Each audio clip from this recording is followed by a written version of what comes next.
I think I'm ready to tell you about the last day of celebration.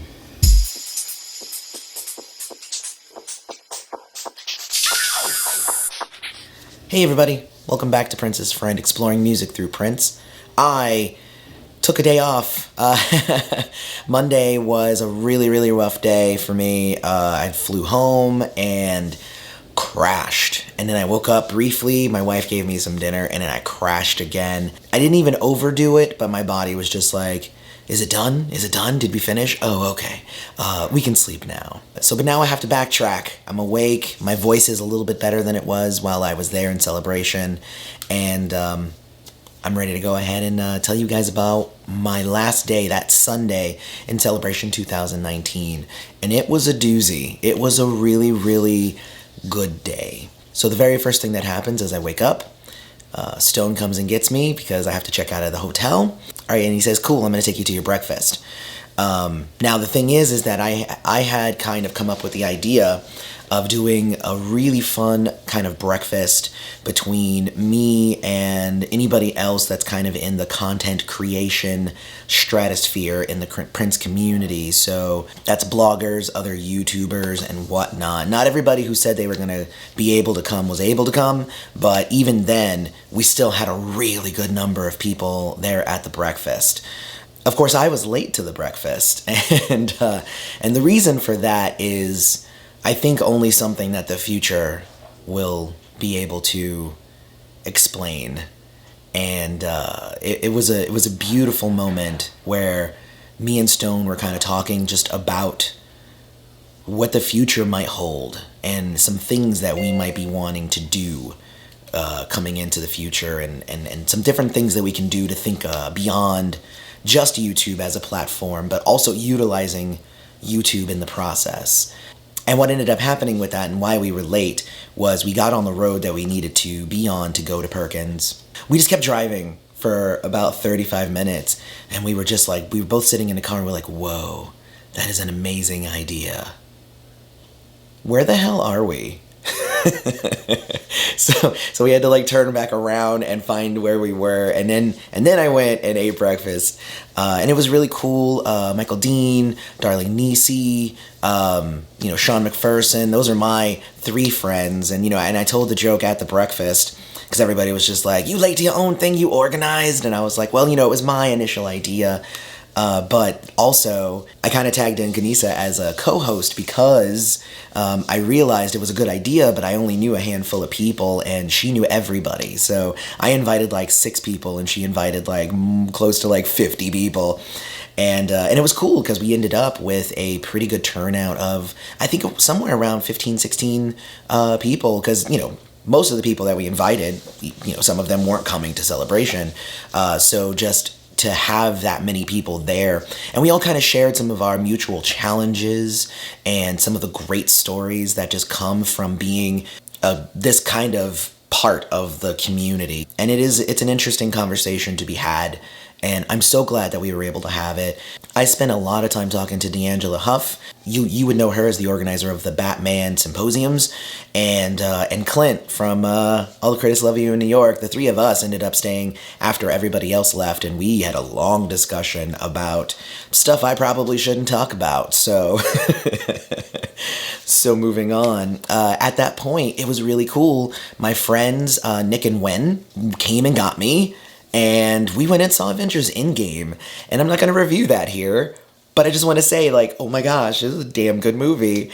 And then we got wings after. So that was kind of, Nick and Win were people who were involved with a lot of the filming and setting up the cameras and everything for the party and for the Shelby J show. So honestly, I took us all to the movie so that it was kind of a celebratory thing. They had done 2 big events this weekend, and, they both kind of involved me. Like, the Shelby show less so, except that I was super excited to be there. But the party that I was one of the special guests at, they filmed the whole thing. They were responsible for the live stream that's here on the channel. So it's that sort of thing. I mean, and Stone obviously was a big part of that, but Nick and Wen, the two of them, they were the ones on the ground floor. They're the ones doing it, so they knocked it out of the park. So the three of us went and saw Endgame together, and it Really good movie if you haven't seen it. Don't like put spoilers in the comments or anything, but if you want to like tell me whether you saw it or not, definitely let me know, and let me know what you thought of the movie. I mean, that's just neither here nor there, but it happened on Sunday. So then we go to Celebration, and this is my badge here. Really, really fun. So then we went to Celebration, and I have this here as kind of a reminder as to what we saw. So the first thing that we saw was, it was a 21 Nights in London show. I actually watched the Violet Reality's breakdown of the last day, and I think their takeaways were actually some of the same takeaways that I had, but somewhat different as well. Because for me, it is also more of like, I want Celebration to be something that people want to go to not only every year, but also every day. So for instance, the day before we had seen a musicology video, and that one was really, really great.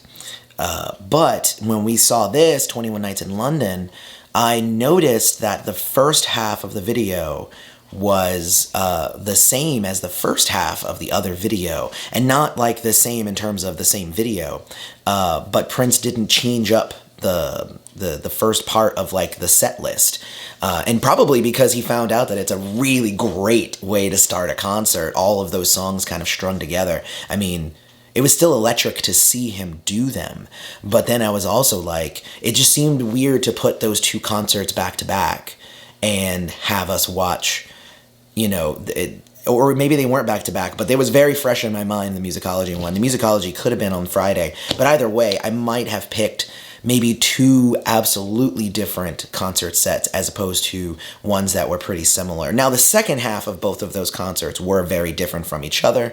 The musicology one it got him doing the just him with an acoustic guitar, and for the 21 Nights in London, he launched into a bunch of the songs that, you know, he hadn't written in 2004, like Somewhere Here on Earth and a bunch of other ones that, again, like, so the second halves of the shows were really the takeaway for me. I really loved them. So that sounds like a complaint, but it's kind of not also. It's more like constructive criticism, just like, hey, I actually loved both of those concerts, but probably I would not have wanted to see both of them in the same weekend. I would have wanted to have completely different experiences throughout, because it was the time, then it was the musicology, then it was Prince and Third Eye Girl, and then it was the 21 Nights in London.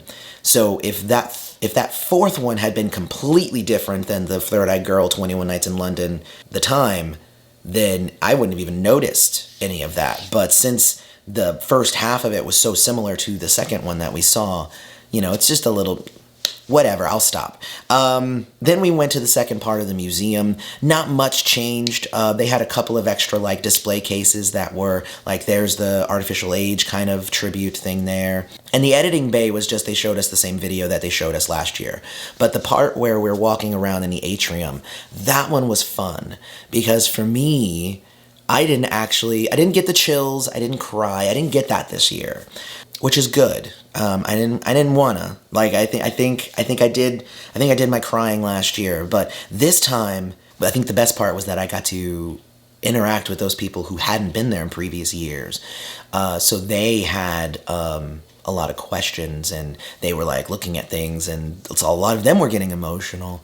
And I think the biggest thing for me too, the difference between these tours and the other tours, is that this one is not a guided tour, because there were way more people.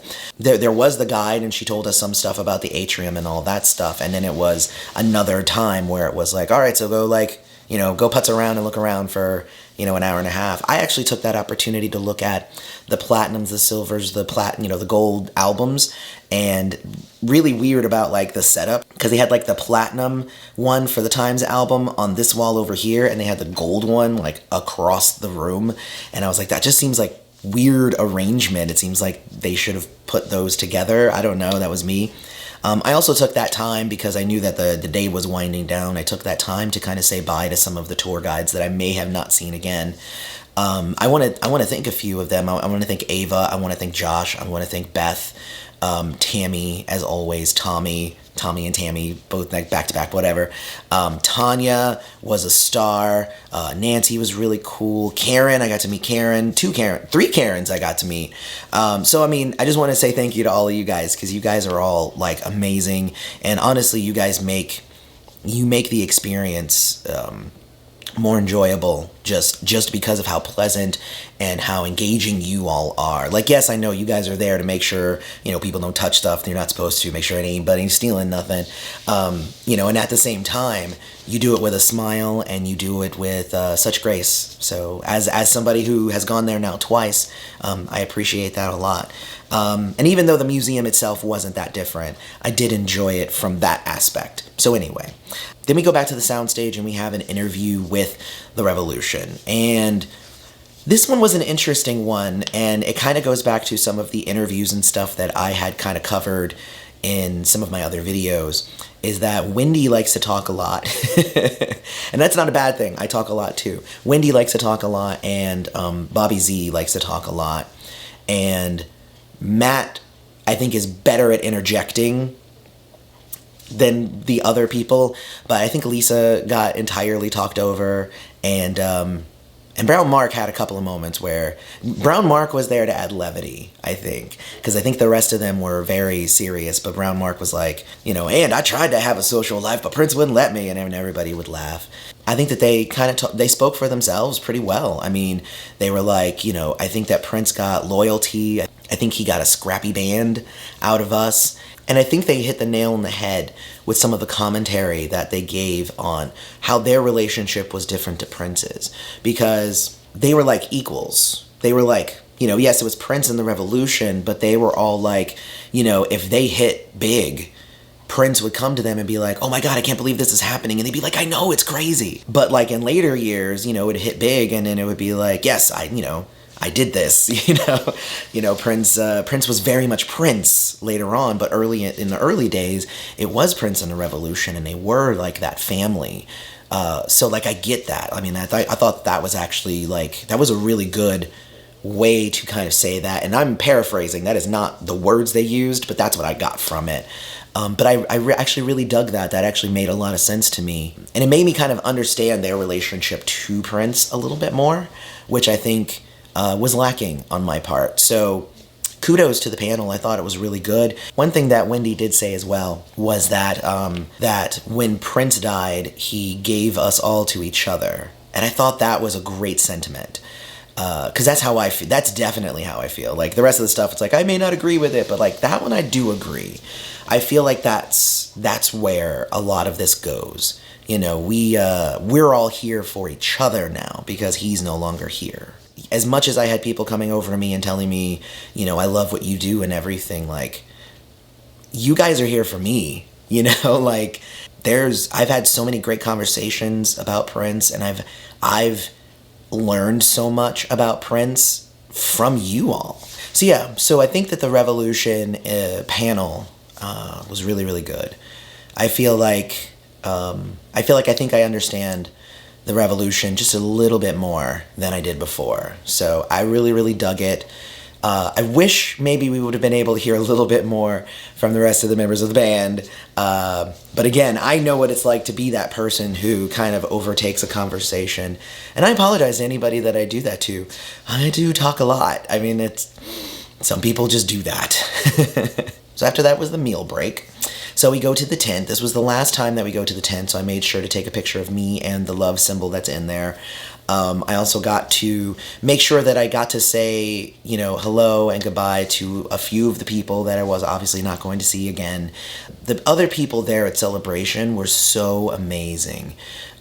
Everybody. There were a lot of people there who already knew who I was, but I got to meet so many people as well who didn't know who I was. And, when they would be like, oh, well, where's the party tonight? I'd say, well, you should totally go to this place or that place, or check the website, princessfriend.com. It's pretty awesome, honestly. Just all of the great response that we got. Now, I did notice that this year didn't have the guest book to write in, where I wrote, the thing that I wrote last year. You can go back and watch the old videos for that. But I did go to the graffiti bridge this year, so I wrote something there instead of in the guest book, so that works for me. But the meal was, pretty uneventful. It was very tasty, and I had 3 cookies, because I don't know why, but their cookies are delicious there, so I was like, ah, ah, ah, ah. Then it was time for the Revolution show. I'm not gonna go and like tell you like every song they played. It was a lot of obviously Revolution heavy songs. My favorites were Mountains that they played. Really liked that they played Mountains because that's one of my favorite Prince and Revolution songs. So they played Mountains. They did Computer Blue. One thing that I realized about the Revolution though was that, what's the best way to say this? I feel like they are a backing band. The energy that they had on stage was that of a backing band. Even though they were the ones singing the songs and they were getting the crowd hyped, there was very little movement on their part. It was a different energy than I was expecting. And then when Stokely came out and he kind of acted as that main catalyst, I felt the entire show opened up and became much more electric. It's kind of like, the beginning of the show when it was just the 5 of them, it was 5 people of a 6-person band. And like it felt like they were trying to fill that gap themselves. But as soon as that gap was filled, and Stokely didn't come out and try to be Prince, but I feel like whatever their future is, I think it requires them to have somebody there at the front because the show became much more electric at that point. Stokely has a lot of, Stokely from Mint Condition, for those who didn't know, Stokely has a lot of energy. I loved his voice. He did a bunch of like fun tricks. He was dancing. He did this thing where he would just hold a note, but he would move the microphone back and forth and it would go, and I was like, I've never seen that before. Like, that was really cool. Brown Mark, I thought, honestly, though, besides Stokely, Brown Mark was the star of that band. Brown Mark is totally the star of the Revolution. He came out and he had a lot of humor in what he did. Again, coming from the panel, he had a lot of humor, so he just must be a funny guy. But he did a bass solo that like rocked my socks. Like, it was amazing. The show overall was really good. So now I'm gonna go a little bit critical here. I feel like it was a disservice for them to come after the Funk Soldiers because the Funk Soldiers, like, they might as well close down Paisley Park after the Funk Soldiers destroyed the stage. That's what I have to say about it. And that's not to say that the Revolution wasn't an amazing show. They actually did a very good job. I loved their renditions of the songs. Besides the fact that I felt like there was a void there on stage, I really did enjoy the show. But at the same time, Funk Soldiers are my people. Funk Soldiers killed it. So anyway, also in interesting news, the Revolution got their own star on First Avenue. And the very first time I saw that, I was like, wait a minute, whose star did they give to them? And it was Rage Against the Machines. And I was like, I hope they moved Rage Against the Machine somewhere else and didn't just take Rage Against the Machine's star from them. Then it would be almost like that scene with Kermit the Frog and Muppets Take Manhattan and like Rage Against the Machine. Like, you're going to see Zach come in and Tom Morello will be like, come on, man, a frog? That's for all my 90s kids, because not everybody got that when I said it to them at Celebration. Some people were like, oh my god, I know exactly what you mean. And other people were like, explain this to me. So as the show was ending, I got stopped by so many people who wanted to say one final goodbye, but also some people who just saw me saying goodbye to those people but still hadn't even said hello. So I got to say hi to so many more people. There were a few key people that I did definitely say bye to. I'm not going to name them here, but they might be the subject of future videos going forward. But I want to tell this one last thing because the entire experience of Celebration was such an amazing time. Like, every minute of every hour was me having a great time, and any time that I said, I wish that I could do this, or I wish I could talk to this person, or I wish I had information on this thing, the whole weekend, the universe was conspiring for my success. Like, I was like, man, I would love to meet Ida Nielsen, but I'm not going to be able to make it to her meet and greet with Donna Grantis. And then guess what happened? She popped up spontaneously at the Shelby show, and I got to shake her hand and say hello. I had said, man, like, Kim Berry kind of left. I wonder, I don't even have any interviews then to do.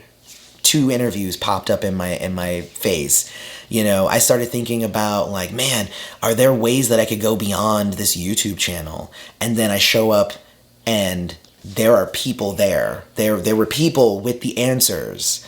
And it's just wonderful. It's just like, I feel like this whole weekend was made for me. Like, I don't know, that sounds conceited, doesn't it? But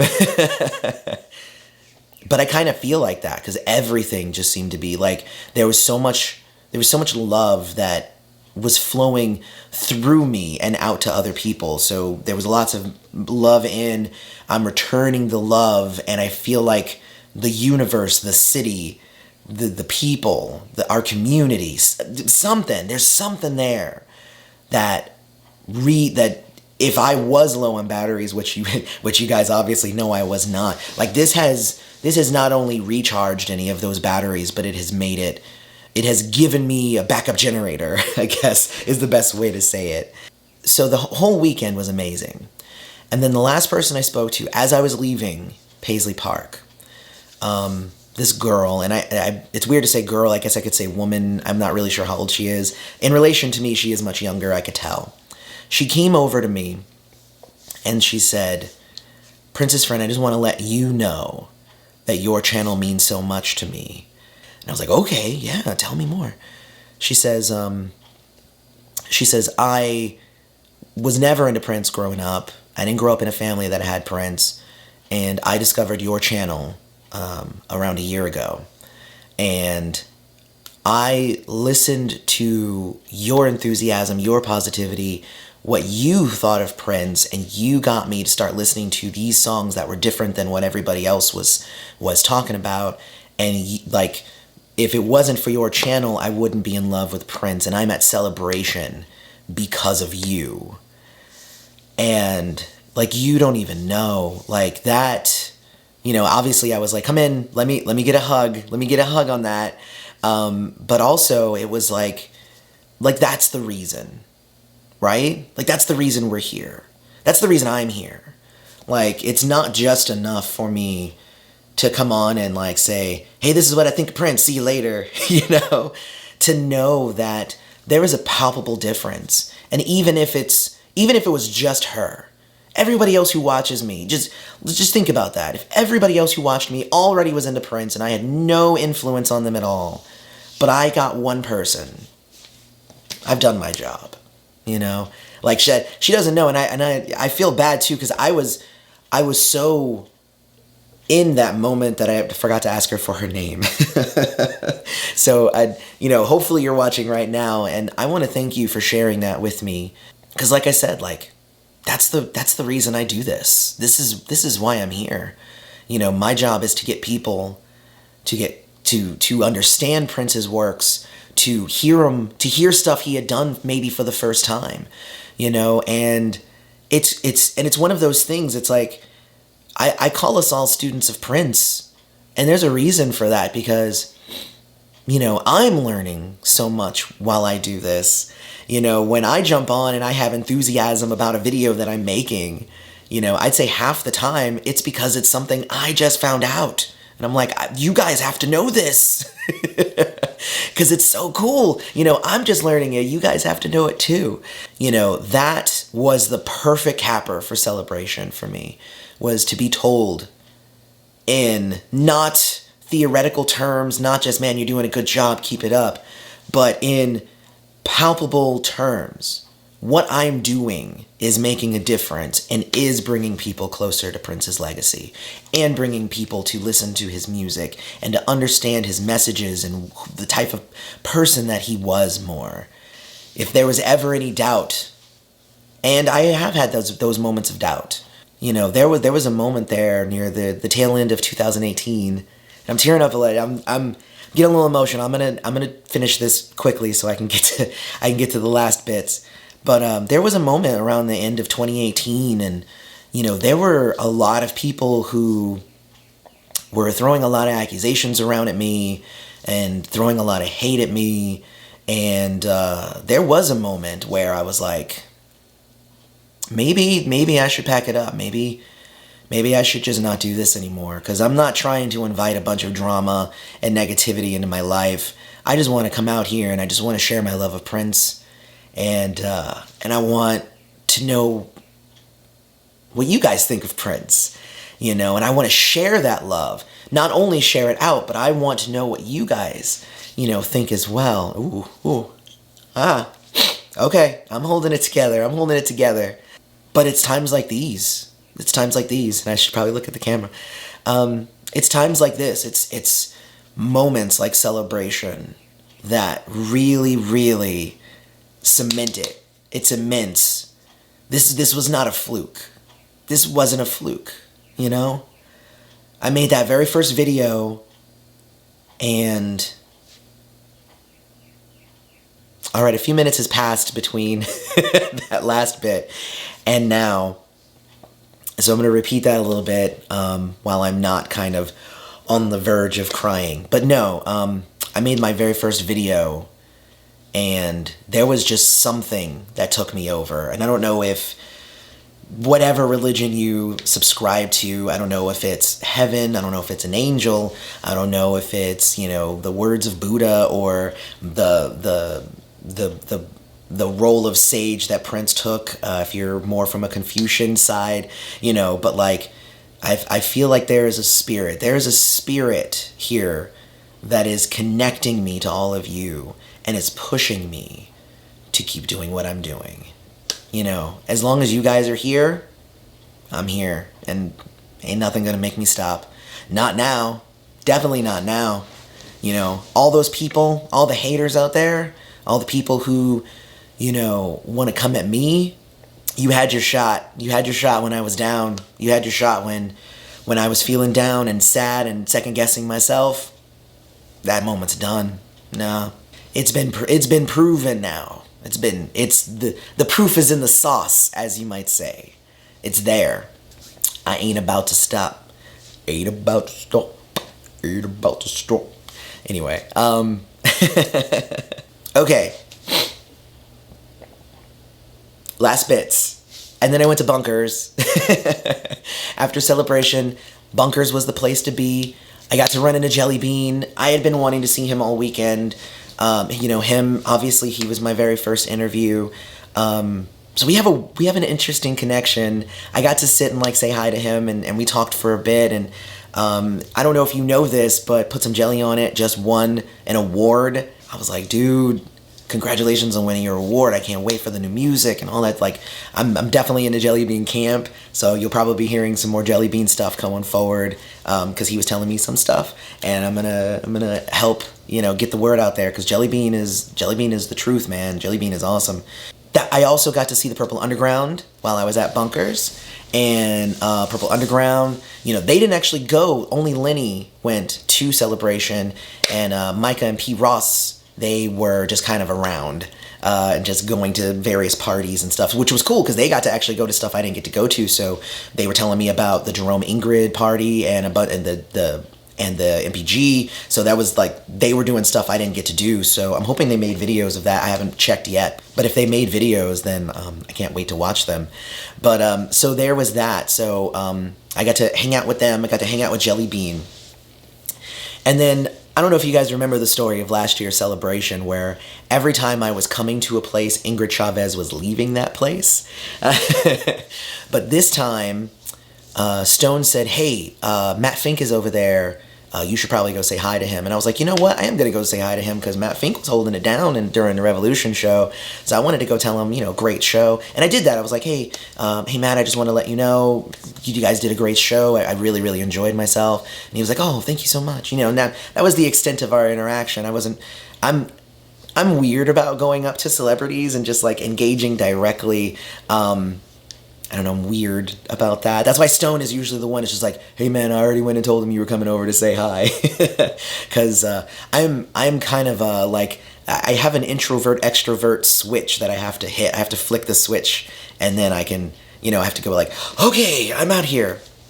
But as I was leaving from saying hi to Matt, Ingrid was backing up, and she backed up into me, and we was like, oh, I was like, I'm so sorry. Ingrid Chavez. And I kind of just like, I kind of just gushed all over her, and I told her, I was like, I love everything you do. I actually did a review of your May 19th, 1992 album. She was like, oh, really? And I was like, yes, I did. I can't wait for the new music to come out. She's like, it's coming May 17th. And I'm like, oh, yes, I know, because I'm going to do a review of it when it comes out. So I gave her my card, and I said, I'll tag you on social media and everything, but she was really, really nice. I got to take a picture with her. I posted it already on Facebook, but, it should be here in the video as well for you to see it. She's just a beautiful soul, beautiful woman. I got nothing but positivity from her. One funny thing that I thought was nice is when we took the picture, she goes, hold on, let me see. Okay, that's a good one. And so I was like, oh, okay, she's one of those people who has like, creative control over any pictures that go out of her. And I'm like, you know what? That's fair. That's totally fair, because I'm pretty sure there's some janky pictures of me out there somewhere. It's much better to be able to curate that sort of thing. And honestly, after I saw Ingrid, I was ready to go home. I was like, I don't think we're gonna go any bigger than that.